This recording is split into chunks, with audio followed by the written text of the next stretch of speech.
অতএব এত দুশ্চিন্তার কিচ্ছু নাই, জীবনকে নিয়ে এত দুশ্চিন্তার কিচ্ছু নাই। জীবনটাকে কোরআন সুন্নাহর আলোকে এনজয় করেন। কোরআন সুন্নাহকে দিয়ে জীবনকে এনজয় করা যায়। কোরআন এবং সুন্নাহর আনুগত্যের মধ্য দিয়ে আপনি জীবনকে উপভোগ করেন, টেনশন করার দরকার নেই।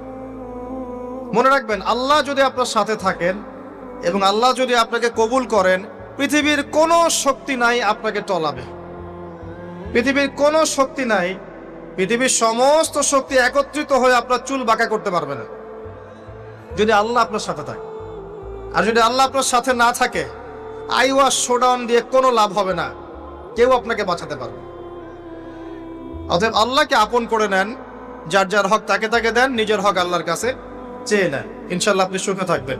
এর আগে আল্লাহ পাক একা ছিলেন, আর কিচ্ছু ছিল না। হুয়াল আউয়াল ওয়াল আখির ওয়াজ যাহির ওয়াল বাতিন ওয়া হুয়া বিকুল্লি শাইইন আলিম, সূরা হাদীদ। আল্লাহ পাক একা ছিলেন, কোনো